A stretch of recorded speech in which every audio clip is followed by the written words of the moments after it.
네, 조금 전에 이해찬 대표가 말한 대로 내일 본회의 앞두고요. 더불어민주당에서는요. 결전을 좀 다지는 분위기인데 특히 오늘 법사위를 열어서 부동산 관련 후속 법안 그리고 또 공수처 관련 법안 처리에 나선다고 합니다. 오늘 어떻게 될 것 같습니까? 오늘 내일까지 한번 전망해 보겠습니다. 일단 민주당은 네. 후속 법안 다 처리할 수밖에 없습니다. 그러니까 저런 걸 기호지세라고 하죠. 네, 그렇기 때문에 다시 못 들었어요. 기호지세. 풀면 어떻게 됩니까? 호랑이 등에 타서 호랑이는 달리고 있기 때문에 네.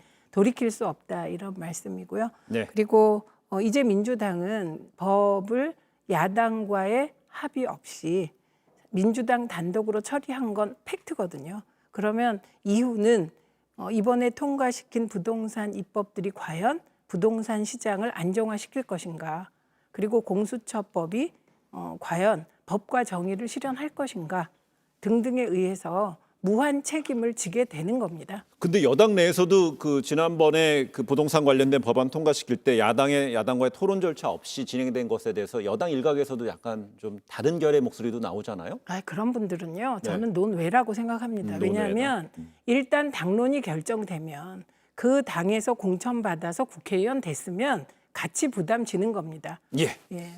의회 민주주의가 결국에는 이제 거꾸로 가는 과정을 우리가 보고 있는데요. 사실 그 이전의 국회에서 한 번도 저런 일이 벌어진 적이 없어요. 예, 의원님 잘 아시겠지만 지난 20대만 해도 아무런 소위에서 회부된 후에 축조심사 없이 그냥 전체 회의에서 그리고 하루 만에 법사위에서 통과되고 또 본회의에서 저렇게 긴급하게 날치기 통과된 적은 없습니다. 그러니까 만약에 최민희 의원님 말씀처럼 앞으로도 국회가 저런 식으로 운영될 것 같으면 미래통합당은 저 자리에 있을 이유가 없다, 저는 그렇게 생각합니다. 그러면 예. 국회가 민주당이 혼자 처리하고 혼자 책임지는 방향으로 가는 것이 맞다. 그렇기 때문에 거기서 민주당이 절대적으로 타협하지 않고 본인이 주장하는 바대로 그리고 토시 하나 바꾸지 않은 상태에서 법안을 처리할 생각이라면 결과적으로 미래통합당은 지금 선진화법 체제 안에서 과거 같으면 민주당은 물리력으로 막았겠죠. 근데 지금은 그렇게 할 수도 없는 상황이기 때문에 저기서 토론도 없이, 대체 토론도 없이 그냥 통과시켰잖아요.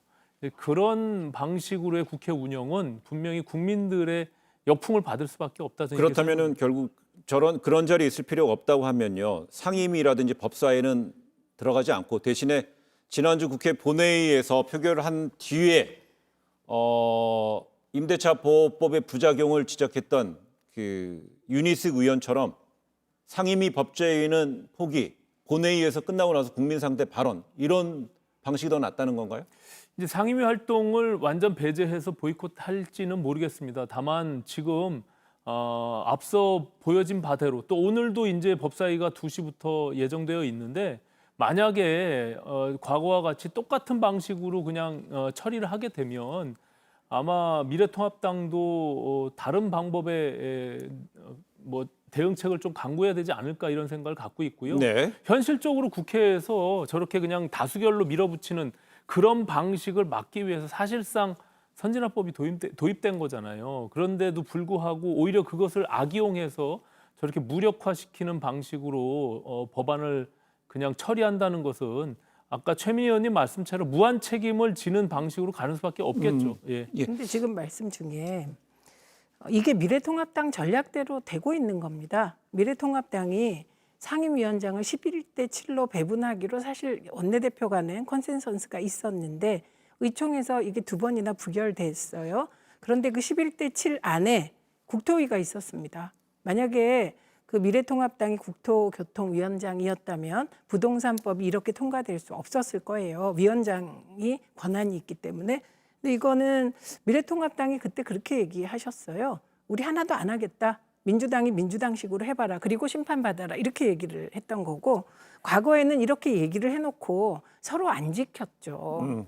그런데 이번에는 정말 미래통합당 전략대로 김종인 위원장의 전략대로 가고 있는 것이라고 봅니다. 그렇기 때문에 지금 이제 그런데 그 민주당이 일방 처리한다고 비난하시거나 이게 저는 좀 앞뒤가 안 맞아 보이기도 합니다. 그건 상임위원장을 전체를 갖고 안 갖고에 대한 전략적 문제가 아니라요. 상임위원장을 미래통합당이 안 맡겠다고 해서 국회 운영을 저런 식으로 하라는 취지는 아니잖아요. 상임위원장을 맡았으니까 모든 그 표결 절차들을 배제하고 그냥 원사이드하게 하겠다 이런 취지는 아니잖아요. 네. 그렇다면 그동안의 국회 운영 방식이라는 것이 분명히 있습니다. 그리고 더군다나 표결 처리는 마지막에 하더라도 어떻게 법안을 상정시켜 놓고 법안에 대한 심사도 없이 대체 토론도 없이 소위에서 축조 심사도 없이 저렇게 처리하는 것을 보신 적이 알겠습니다. 있나요? 그래서 근데 저희는 중요한 지난번처럼 이번에 상임위 통과된 법안, 법사에서 어떻게 될지에 대해서는 저희가 한번 오늘 상황 지켜본 다음 다시 이야기해 보고요. 지난 주말에 지난주 금요일 날 있었던 그 윤희숙 의원의 저는 임차인입니다.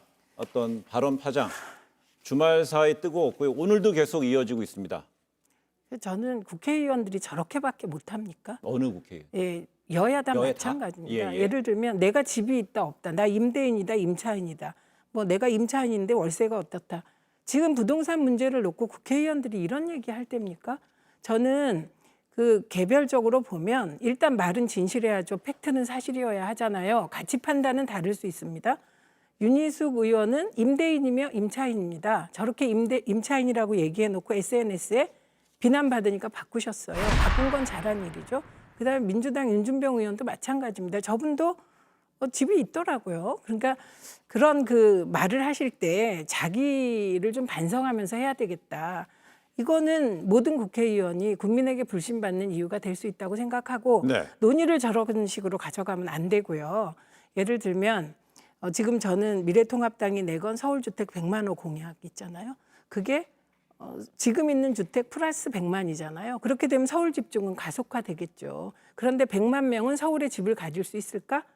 그런 식의 대안을 내놓고 토론해야 되는 네. 그런 시기라고 생각합니다. 네. 민 의원님 말씀 뭐 동의해요. 저는 기본적으로 동의하는데 지금 윤희숙 의원이 지적하고자 했던 것은 그 민주적 절차적 정당성과 또 한 가지는 임차인으로서 오히려 보호를 목적으로 하는 그 내용들이 시장에서 반대로서 작동할 수 있는 그런 문제 제기를 한 것이에요. 물론 이제 본인이 집을 한 채 갖고 있고 그것을 전세 놓고 자기가 지금 임차인으로서 살고 있는 지금의 본인의 현실 처지 속에서 저 목소리를 좀 강조하기 위해서 임대인이며 임차인이다라고 얘기 안 한 부분들에 대해서 그렇게 지적하실 수는 있겠죠. 하지만 기본적으로 우리가 달을 가리키면 그 달을 봐야지 손가락을 보는 것은 저는 잘못됐다고 생각합니다. 윤희숙 의원이 지적하고 있는 부분들에 대해서 민주당이 좀 겸허히 그 부분에 대해서 깊이 고민할 필요가 있어요. 지금 말씀하신 대로 오히려 우리가 부동산 문제에 대해서 그것이 임차인을 보호하는 목적 그리고 부동산을 안정시키는 목적 이런 것들을 놓고 여야가 머리를 맞대고 토론하자고 하면 좋겠어요. 하지만 이미 윤희숙 의원이 얘기한 대로 오히려 고가의 임차인들을 어떻게 배제할 것인지 그리고 거기 시장이 부작용이 일어날 수 있는 부분들에 대해서 좀 더 꼼꼼히 토론도 하지 않고 저렇게 날치기 통과한 부분들에 대해서 지적하는 것은 저는 의견 타당하다고 생각하고요. 예. 네. 그런데 이제 그래서 구체적으로 내용을 어디까지 얘기할 수 있는지 모르겠는데 이분이 그걸 표현하는 방식이 이런 게 있었어요. 나는 4년 후에 꼼짝없이 월세로 들어가야 되겠구나. 그건 사실은 틀린 예측이라고 저는 봅니다. 왜냐하면 제가 이번 대책에서 아쉽다고 생각하는 그게 4년이라는 거예요. 6년이었다면 시장에 확실한 메시지를 줬을 거라고 생각해요. 왜 4년과 6년이 다르냐면 4년 그러면 4년 동안 정부가 공공임대나 민간임대나 이런 주택을 많이 지을 수 있을까? 그 효과로 집값이 안정될까라는 의문 부호가 생기지만 6년이라면 좀 달라집니다. 왜냐하면 이전에 박근혜 정부 때 경기도 같은 경우는 남경필 지사 때 공공임대 성격의 아파트가 많이 보급되게 되어 있어요. 네. 그러면 6년이 지나면 가격이 많이 안정될 거란 확실한 시그널이 오기 때문에 임대 들어갈 분들은 임대 살고 그리고 또 자기 주택을 가질 수도 있어요. 집값이 안정되면. 그래서 4년이 짧다고 생각합니다. 그런데 저분은 지금 나온 정부 대책이 다 실패할 거라는 전제하에 네. 저 말씀을 하시기 때문에 따져봐야 될 건 과연 그럼 실패할 거냐 이거부터 따져야죠. 예. 그러니까 최민희 의원님 말씀 중에 저는 적절하다고 보는 것이 시장을 안정시키려면 기본적으로 세제에 대한 규제도 중요하지만 기본적으로 시장의 공급과 수요의 원칙을 우리가 잘 들여다봐야 되잖아요. 지금 이제서야 문재인 정부 3년 차에 들어서서 공급 얘기를 꺼내기 시작했어요. 이 공급을 꺼내면 내년에 공급이 됩니까? 근데 부동산이라는 그건 아니죠. 것이. 그러니까 이미 신도시 그런 지금 앞으로의 공급 여러 가지 내용들을 좀 들여다보고 말씀하신 대로 임차인들에 대한 보호 정책도 시장에서의 부작용이 없을 수 있도록 그런 것들에 대한 토론들이 있은 후에 꼼꼼히 네. 살펴본 다음에 통과시켰어야지. 동의합니다. 근데 지금 저렇게 막무가내로 통과시키게 되면 결과적으로 임차인들의 보호가 아니라 말씀하신 대로 3년이고 4년이고 할 수 있는 부분들이 또 있다고 생각해요. 저는 예. 기본적으로. 예. 그것이 2년이 아니어도 되는데 외국처럼 좀 더 장기적으로 보호하더라도 시장이 그것을 수용 가능하고 또 임대인이 저렇게 막무가내로 꼭 적폐 몰리듯이 하는 것이 아니라 왜 서로가 동의하면서 갈 수 없게끔 만드냐는 그래요, 거죠. 알겠습니다. 예. 그 지금 보면은요 관련돼서 법안은 이미 이제 통과가 돼서 8월 1일자로 시행이 되고 있습니다. 7월 31일자로 시행이 되고 있는 것이고요. 또 오늘 만약에 법사위에서 통과가 된다면 전월세 신고제도 내일 본회의에서 통과되게 되면 또 시행 시점은 봐야겠습니다만은 국무회에서 의결을 상황을 봐야겠죠. 관보 게재를 통해서요. 근데 이런 상황에서 미래통합당에서는 윤희숙 의원의 이번 발언 그 본회의장에서 발언에 되게 고무된 분위기는 맞는 것 같아요. 그래서 법조위라든지 상임위의 어떤 참여보다는 만약에 이런 식으로 본회의에서 어떤 메시지 투쟁 이런 쪽으로 계속 이런 게 강화가 된다면 이게 과연 바람직할 것인가 어떻게 보세요? 그건 바람직하건 안 하건 야당이 할 수 있는 권리입니다. 하셔야죠. 그리고 이번에도 필리버스터 할 수 있었습니다. 그러면 윤희숙 의원뿐만 아니라 많은 야당 의원들이 미래통합당 혹은 임대인의 입장에서 뭔가를 하실 수 있었을 테고 저는 권장사항이라고 생각합니다. 네. 그런데 우려되는 것은 이번에 보니까 150년 전 마르크스가 소환되더라고요. 그러니까 색깔론으로 가는 부분은 양쪽 다 경계해야 될 것이다. 그래서 그런 부분은 좀 거두시고 앞으로 이 관련하여 필리버스터 등을 본회의에서 하신다면 저는 핵심은 몇 가지 이어야 한다고 생각합니다. 미래통합당이 생각하는 주택 안정 관련 장기 대책. 그러니까 보유세를 올려야 되잖아요. OECD 평균 0.35, 우리 0.16이잖아요. 근데 이걸 한꺼번에 못 올려요. 그리고 우리나라는 독특하게 공시지가라는 게 또 있지 않습니까? 네. 그러니까 이 부분에 대한 대책 등등 좀 그리고 아까 말씀하셨듯이 주택 100만 호 서울 이제 보급 공약이 이게 서울 집중을 가속화할 건 뻔하잖아요. 그러면 그 가속화에 대한 대책은 뭔지 좀 이런 식으로 미래통합당이 그 필리버스터든 뭐든 한다면 뭐 그건 국민들께서 환영하시지 않겠습니까? 네. 국회에서의 어떤 양쪽 간의 토론들이 활성화되고 거기서 우리가 대안을 찾아 나가는 것은 너무나 바람직한 현상이죠. 근데 지금 국회를 저런 식으로 독단적으로 운영하는 것에 대해서 민주당이 거기에 대해서 깊이 있게 생각해 볼 필요가 있어요. 모든 것 제도라는 것이 결국엔 부메랑이 돼서 본인들에게 돌아올 수도 있다는 걸 생각하셔야 되는 거예요. 저희가 19대 때 아시다시피 152석을 차지했습니다.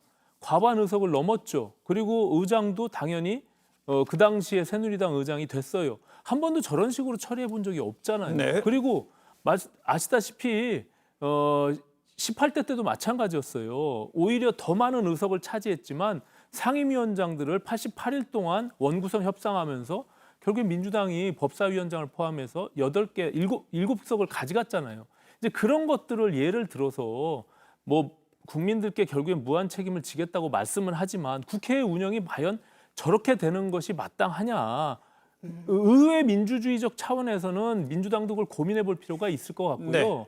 저는 이 부동산 문제와 관련해서는 얼마든지 토론하고 거기에 대한 대책들을 마련할 수 있다고 생각합니다. 근데 저렇게 막무가내로 밀어붙이게 되면 누가 토론할 수 그래서 있습니까? 보니까 내일 이제 부동산 후속 법안에 대해서는 오늘 법사위 통해서 내일 본회의 통과를 추진할 것이고 또한 정부에서는 공급 정책이 내일 나올 거라고 지금 전망이 되고 있습니다. 그래서 용적률을 상향 조정한다든가 뭐 그래서 총 10만 가구 분량에 미칠까 못 미칠까 얘기도 나오는데